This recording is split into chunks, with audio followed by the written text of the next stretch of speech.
On 12th of December, that was Jamhuri Day, Cyrus called me at around 12:34, and we spoke for about 3 minutes and 45 seconds. He called again at around 2:30 and asked me where I was. And I told him that I was in the supermarket. He said he wanted to see me, so he drove to where I was. When he reached the parking, he called me and told me he was outside. So I just put the trolley aside and went to see him. I sat in the car, we had a conversation, and then he left. He told me he was going back to the office to build his castles. He told me I'm going to dream and build my castles in the office, but later I'll be going to see the Honorable Speaker, Wetangula. Later, he FaceTime called me at around 4, told me he never even went to the office, that he had gone to the house and was just feeling tired and went to sleep. So when he called, he was just on the chair. He told me he had been dozing on the chair for about 2 hours. And that was the last time I spoke to Cyrus. And the time he came to the parking at the supermarket was the last time I saw him. I had a restless night that night. I didn't sleep well. And the feelings I had were really strong. So I looked at my watch, at my phone, and it was exactly midnight. I could not really decode what I was feeling. So I took a screenshot of my phone. It is the picture on my tribute. It was exactly midnight. And I could hear voices saying, "It is over. It is over." I couldn't make sense of it. At 3 o'clock, 3:20, when I got the call, I was still awake, trying to make sense of what I was feeling.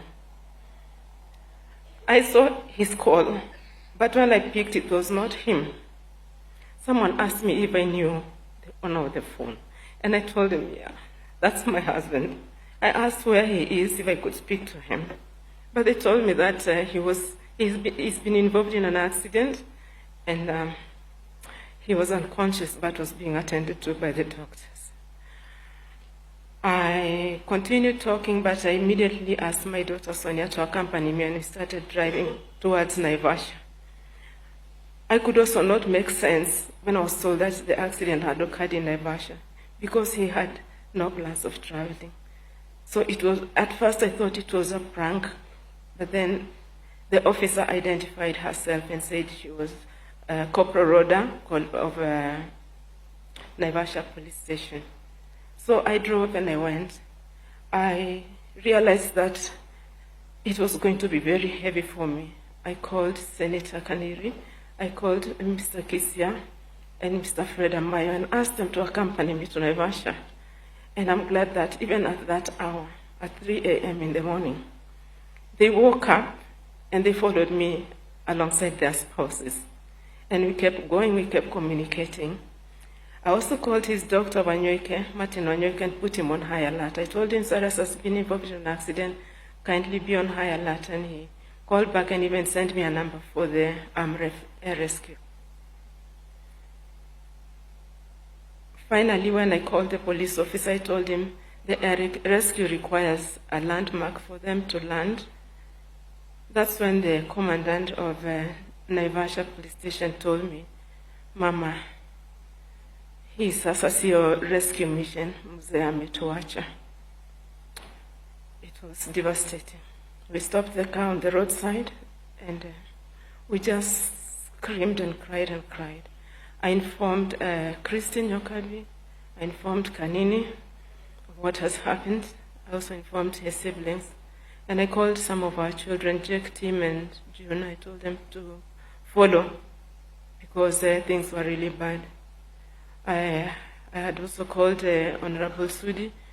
Though he did not answer, he called me at around 6, and I also informed him about what had happened. We reached there. We found Cyrus in the morgue at Naivasha Mortuary. So the rescue mission changed now to something else. So I called Lee Funeral Home and asked them to send us a hearse. And the whole team, we converged at the morgue and we brought him back to Nairobi. It is a terrible loss. It was so shocking to speak to someone a few hours and then later be told that he is no more.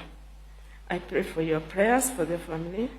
The children have been hardest hit, but God will give them strength.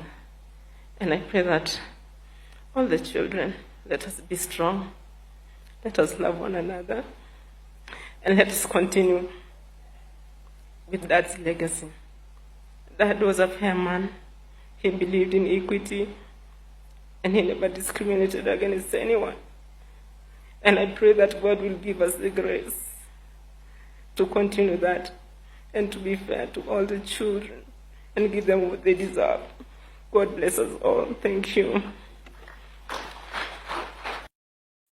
My heart feels deaf.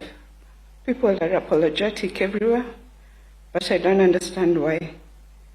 It's like they see something that we don't.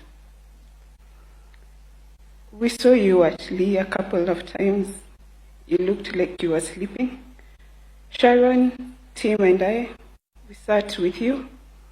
We waited, and we just watched you.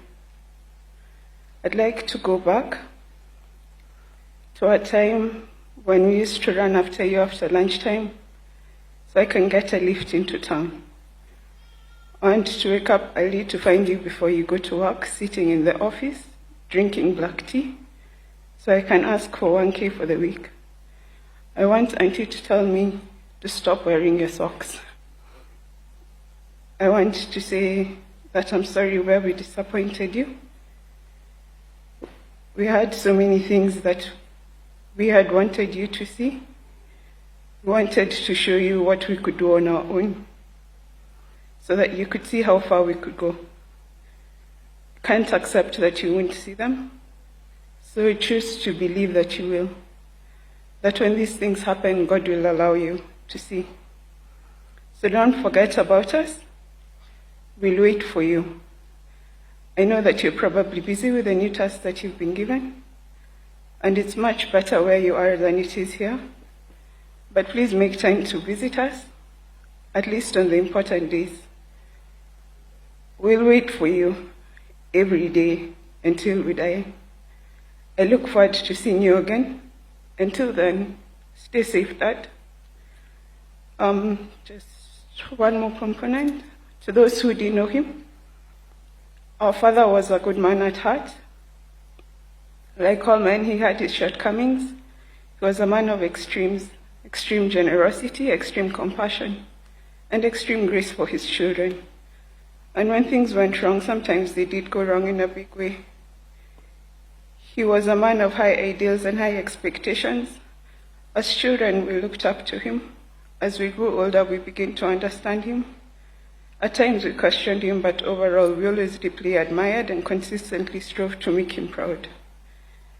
I believe that God sees him in his entirety, his heart, his spirit, his struggles and the burdens that he carried, all of him. God is a great equalizer. I pray that he gives our Father grace and keeps him well. I thank God for the time that we had with our Father and for the Father that he gave us.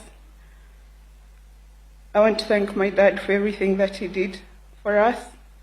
I am who I am because of him. I want to thank my mothers. Only God can repay them for what they've done for us. I thank my siblings. I'm grateful for you.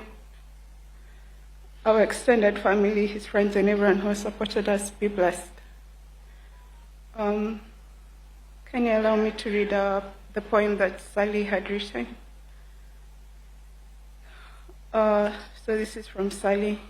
I tell myself to return to who I am, but grief has taken the shape I knew. I became myself beside my father, and without him I do not know my edges. Chimamanda Ngozi Adichie writes of bodies hurting in grief, tongues turning bitter, hearts racing beyond control. I feel all of this. Thick Nhat Hanh teaches calm in the storm of anger, a breathing back into the self, but my grief is a storm without a center, and I cannot find the self that I meant to return to. So I choose another way. I choose continuity, a tree that grows because he existed, love still alive, roots that hold the earth he once walked. I am my father's child. My ribs ache from crying, my heart runs away from me. My body has become a place of breaking, my mind a hive of bees. And the world goes on unchanged. The mail still comes, the sun still rises, people still speak of ordinary things. Life does not pause for my sorrow. Inside me, something has shattered. Grief says it's finished. My heart says it's not. Dad, I thought you were immortal. I thought you'd always be here. I thought you had mastered time. I thought you commanded it. You are larger than life itself. Thank you.